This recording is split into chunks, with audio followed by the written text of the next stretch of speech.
नमस्कार मित्रों, मैं हूं विशंबर थानवी। आप देख रहे हैं मेरा चैनल ध्येय विद विशंबर थानवी। गत वीडियो में हमने देखा राजस्थान की अंतःप्रवाह की नदियां। आज हम पढ़ेंगे राजस्थान के बंगाल की खाड़ी की तरफ जाने वाली नदियां। उन नदियों में सबसे प्रमुख नदी आती है चंबल नदी। आज हम अध्ययन करेंगे राजस्थान की चंबल नदी के बारे में। देखिए, चंबल नदी राजस्थान की दक्षिण से निकल करके पूर्व दिशा की तरफ जाने वाली सबसे महत्वपूर्ण नदी है। चंबल नदी राजस्थान की सबसे बड़ी नदी के नाम से जानी जाती है। अध्ययन को देखते हैं। पहले अपन चंबल नदी कहाँ से निकलती है। यह है मध्य प्रदेश, एमपी। मध्य प्रदेश के इंदौर जिले के मऊ क्षेत्र की जानापाव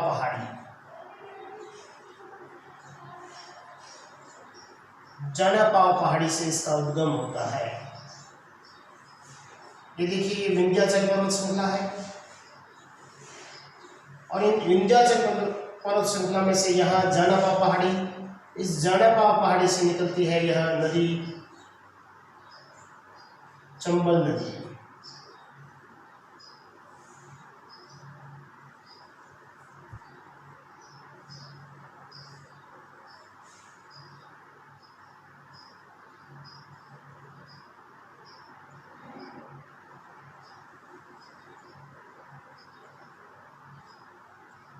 ये राजस्थान की सबसे लंबी नदी है।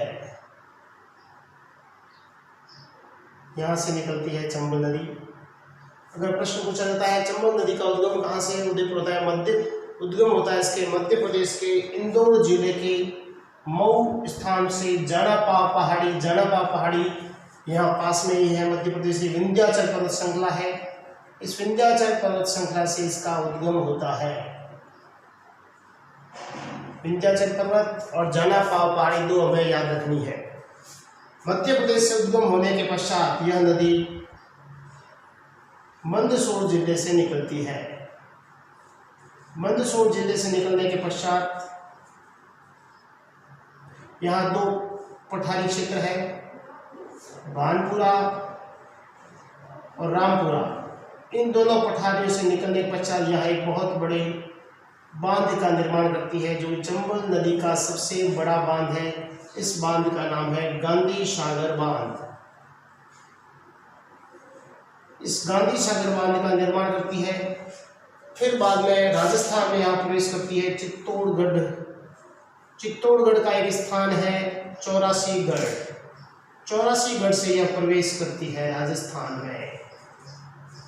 राजस्थान में प्रवेश करने का स्थान चौरासीगढ़ में राजस्थान में यह प्रवेश करती है। और चौरासीगढ़ के पास में आगे जब निकलते तो यहाँ एक बामनी नदी आती है और बामनी नदी मिलकर के यहाँ पर राजस्थान का सबसे बड़ा जलप्रपात चूलिया जलप्रपात का निर्माण करती है। चूलिया जलप्रपात, इसकी ऊंचाई 18 मीटर है। चित्तौड़ से निकल करके ये कोटा और बूंदी के बीच में, यहाँ कोटा और यहाँ कोटा और बूंदी के बीच में प्राकृतिक सीमा का निर्धारण करती है। उसके पश्चात ये आगे बढ़ते कोटा और सवाई माधोपुर के बीच में प्राकृतिक सीमा का निर्धारण करती है। फिर यहाँ से चलती हुई यह सवाई माधोपुर से होती हुई करौली से होकर के ये धौलपुर से होती हुई यूपी से होती हुई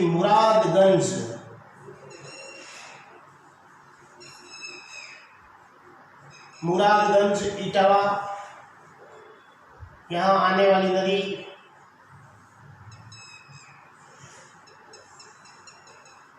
यमुना नदी में मिल जाती है, जो कि गंगा नदी की सबसे बड़ी सहायक नदी है यमुना नदी। यह नदी यमुना नदी में समाप्त हो जाती है और यमुना नदी की यह सहायक नदी है चंबल नदी। चंबल नदी, इसकी लंबाई 966 किलोमीटर। राजस्थान की सबसे बड़ी सतही जल की सबसे लंबी नदी।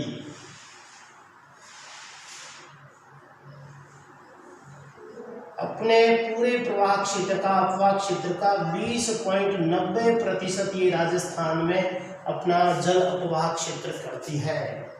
इस नदी का जो आकार है वो वृक्षाकार है। जिस प्रकार की वृक्ष की शाखाएं होती है उसी प्रकार इसका आकार है। इस प्रकार से इस नदी का आकार वृक्षाकार है। चंबल नदी के उपनाम, चंबल नदी के उपनाम के रूप में देखें तो उसको हम चर्मणवती, इस नदी को हम कामधेनु, नित्यवाही और 12मासी नदियों के नाम से जानते हैं। ये इसके उपनाम है। इसकी कुल लंबाई 966 किलोमीटर है, जिसमें से 315 किलोमीटर यह एमपी में बहती है। राजस्थान में मात्र 135 किलोमीटर बहती है। यूपी के अंदर यह 275 किलोमीटर प्रवाह क्षेत्र बनाती है। और ये है एमपी, राजस्थान और ये यूपी। और इन तीनों राज्यों के बीच में अंतर्राज्यीय सीमा बनाने वाली राजस्थान की एकमात्र नदी जो 3 राज्यों के बीच में अंतर्राज्यीय सीमा बनाती है वह नदी है चंबल। और ये टोटल लंबाई होती है 241 किलोमीटर। इस प्रकार से टोटल इसकी लंबाई बन जाती है 966 किलोमीटर। चंबल नदी अपने स्थान पर अपने प्रवाह क्षेत्र के ऊपर 4 बड़े बांध का निर्माण करती है, जिनमें से एक बांध आ जाता है गांधी सागर बांध। दूसरा बांध है वो चित्तौड़गढ़ में रावत भाटा स्थान पर, रावत भाटा स्थान नाम है राणा प्रताप सागर बांध। राणा प्रताप सागर बांध का निर्माण करती है और यह भराव क्षमता में राजस्थान का सबसे बड़ा बांध है राणा प्रताप सागर बांध। चित्तौड़गढ़ से जब हम आगे चलेंगे तो कोटा के अंदर यह कोटा बैराज का निर्माण करती है। थोड़ी और दूर चलेंगे तो यहाँ पर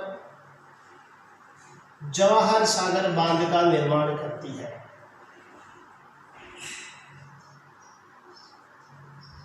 इस प्रकार से राजस्थान की 3 बांधों का निर्माण करती है चंबल नदी। अगर प्रश्न पूछा जाए चंबल नदी राजस्थान में कितने बांधों का निर्माण करती है तो बांध है 3, और कुल कितने बांधों का निर्माण करती है तो 4 बांधों का निर्माण करती है चंबल नदी। प्रश्न आता है कितने चरणों में चंबल परियोजना के तहत कितने चरणों में इन बांधों का निर्माण हुआ, तो शॉर्ट ट्रिक के रूप में जानेंगे अपन जी के राज। देखिए जी का अर्थ है गांधी सागर बांध,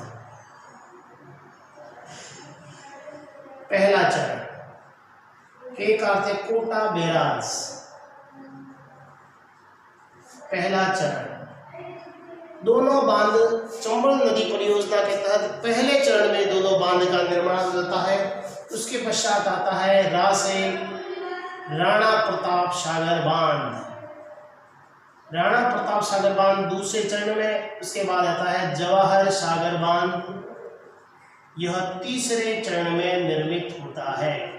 3 बांधों का निर्माण करती है।